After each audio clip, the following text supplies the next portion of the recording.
Hello there, my fellow Criterion collectors. I have a stack of very recent Criterion releases to share with you today, give you my thoughts, my reviews, my recommendations of these films. And this is great timing because perhaps there is a sale beginning at Barnes & Noble very soon. It might even have started by the time this video is up. And if you can't get to a Barnes & Noble, perhaps you're a UK viewer, then don't worry because all of these releases are also available in the UK. So hopefully you can get your hands on these no matter where you are. Let us begin with Altered States, the Ken Russell film, which has just had a 4K and Blu-ray release from Criterion. Now, this is one of my all-time favourite films, and some people make fun of me because I say that an awful lot about a great many films, but genuinely, Altered States is in my top 10 films of all time. So of course it's a very important film to me personally, and I want more people to explore this film because it is tackling so many great ideas, themes, and it's just a very enjoyable film to watch. Ken Russell was one of the great filmmakers from this country, and he explored so many different ideas in his films. This one is looking at different states of consciousness. We follow this scientist played by William Hurt, who is exploring sensory deprivation and hallucinogenic drugs and ritual to try and find out more about consciousness and whether we can ascend to a different level of consciousness. And the film goes to some pretty crazy places, but what I love so much about this film is because I have a fascination around the topic of consciousness. We don't have a firm understanding of consciousness and why we are conscious, yet some other things in this universe are not conscious. And of course, there's lots of research into consciousness that goes into some very weird territory, unscientific territory, but the nature of this stuff is very hard to prove, and that's why we don't really know all that much about what consciousness is. Anyway, I'm babbling about this now. The film is excellent. It looks fantastic on the 4K.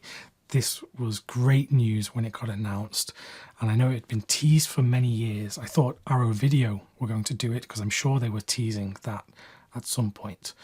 But I'm so glad to have this on a 4K disc. One of my all-time favourite films.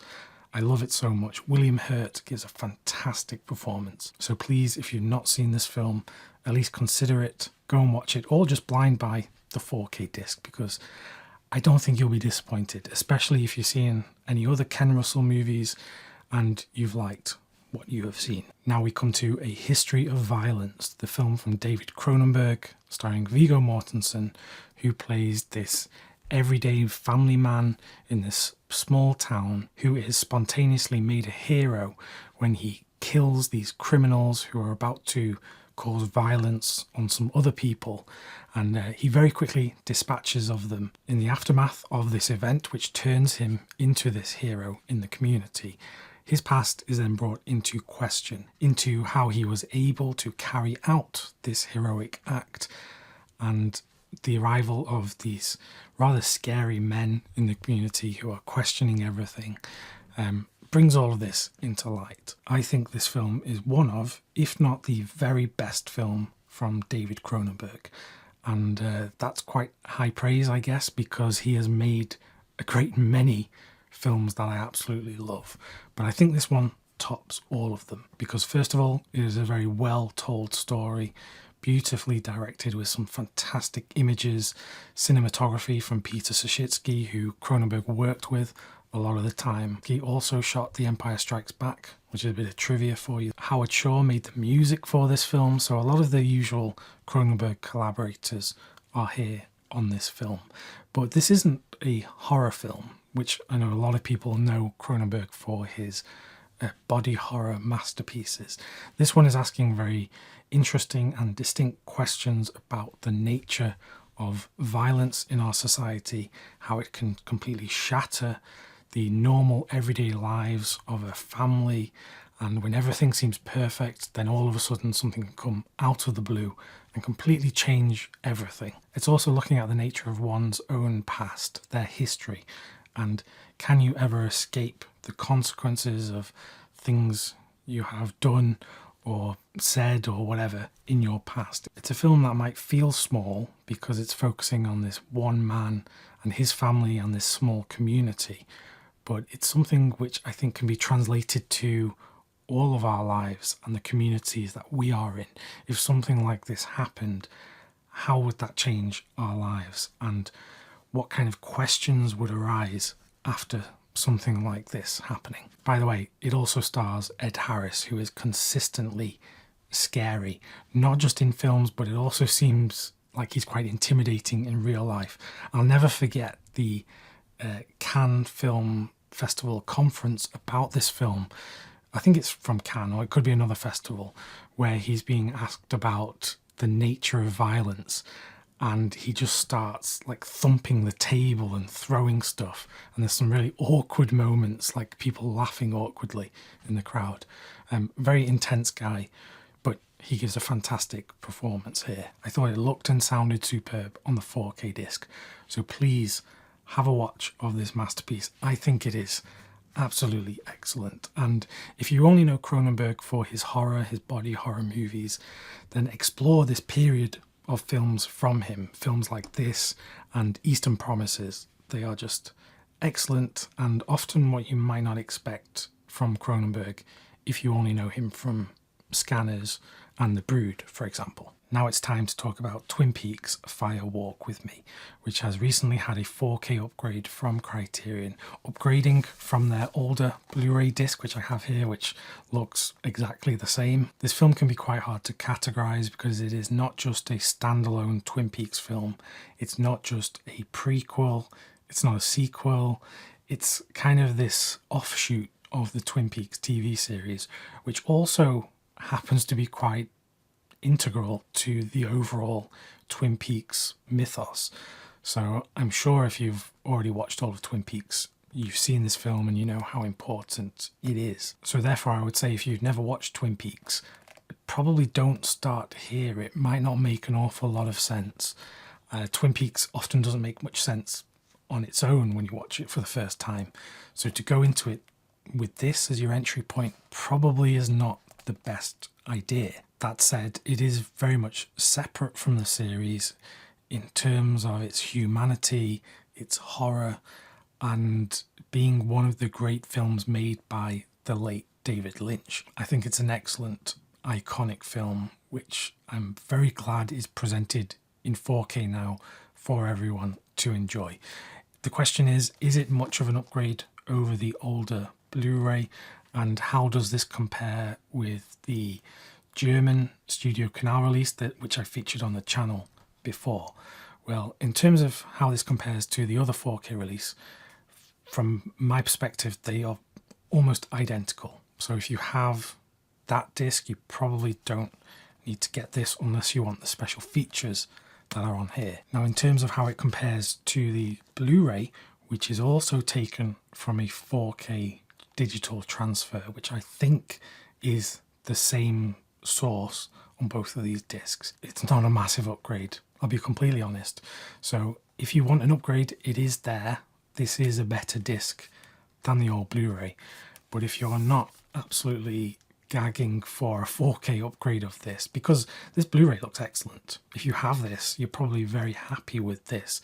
It's one of those cases where getting the 4K upgrade is not all that substantial. Something to note about the difference in the editions though is the 4K one is obviously thicker because it has the Blu-ray in there as well, because the special features are not on the 4K disc itself. But it is a very good presentation of the film. Admittedly no HDR here, so that will put some people off, but we're seeing that a lot with Criterion nowadays. It's a fantastic film, a must own for me, but with that caveat that you have to be a fan of Twin Peaks and David Lynch. If you're not, then this is definitely not a good entry point. Next up, I want to talk about William Friedkin's Sorcerer. This was a film he made after The French Connection and The Exorcist, and he had all that success, but he took a great risk in making this film, because this film is a very bold, daring piece of cinema to make. It's one of those films which you watch it and you're like, how did they do this without losing all of their sanity because they're going to some very extreme places with these scenes which just seem so hard to choreograph. So it's one of those films which I always come back to, like Apocalypse Now, as one of those feats of filmmaking, those miracles that we even have the film. It could have very easily gone wrong at any point and we wouldn't have had a finished film. But I haven't even said what Sorcerer is and why you should be interested.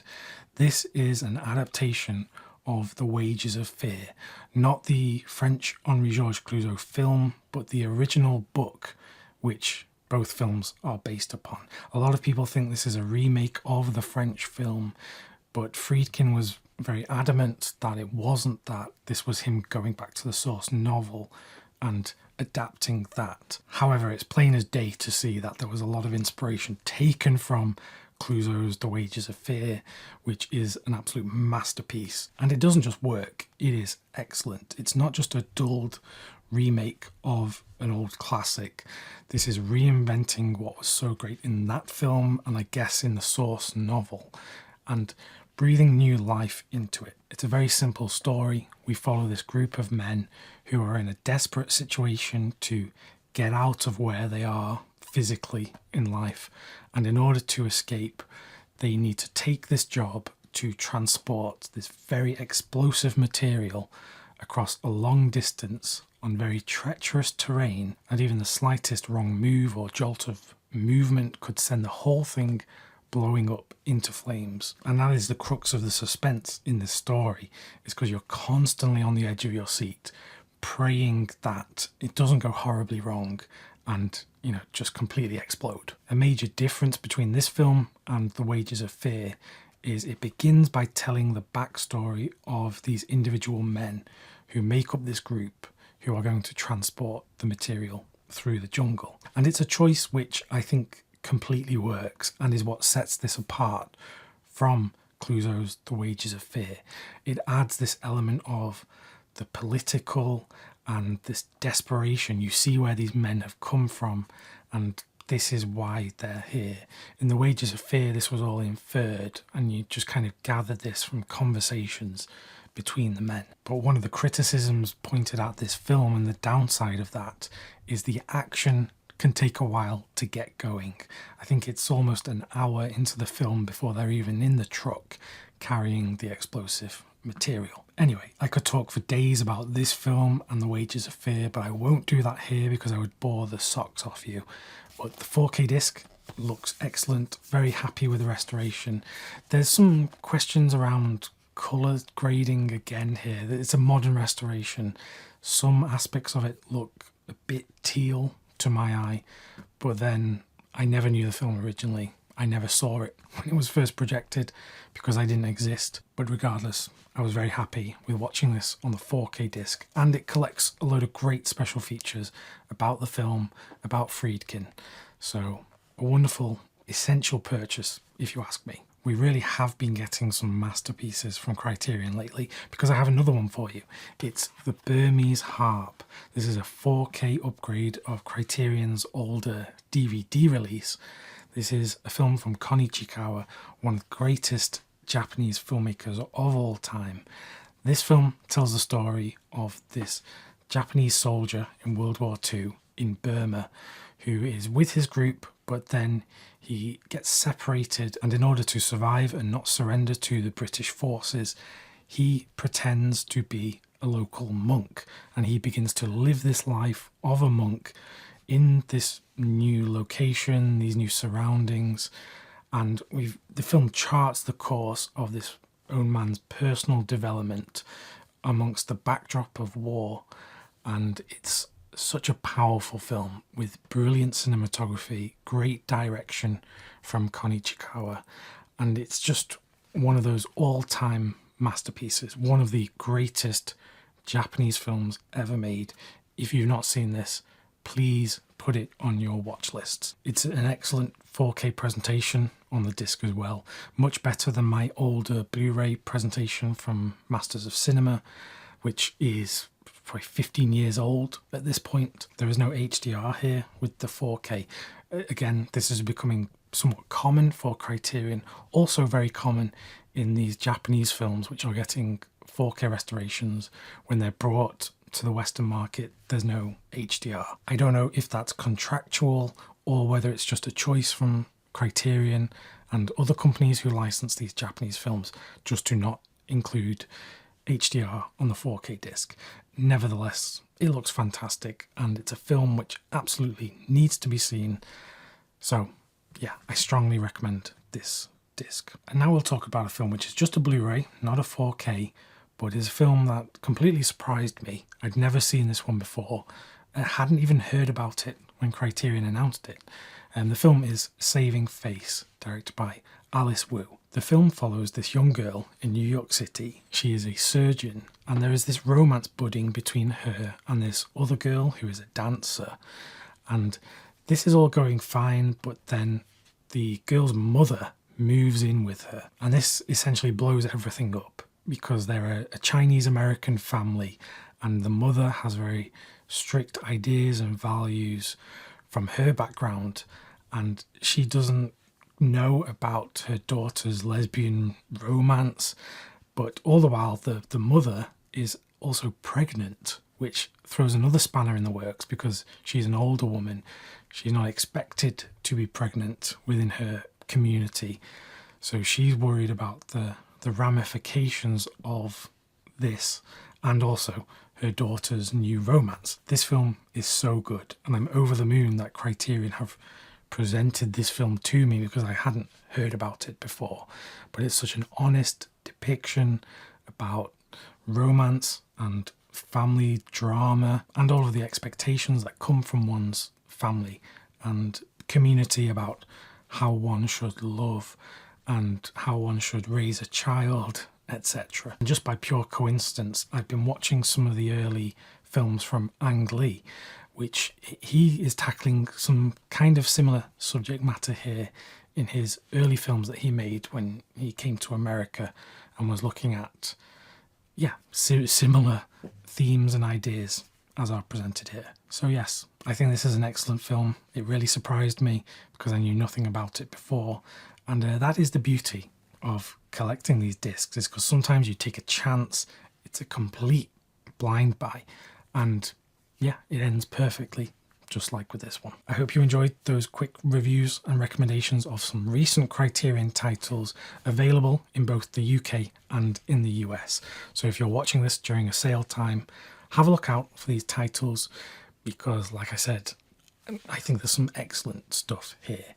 If you would like some more Criterion reviews and recommendations from me, I have so many on the channel. I've been talking about Criterion for almost 10 years now.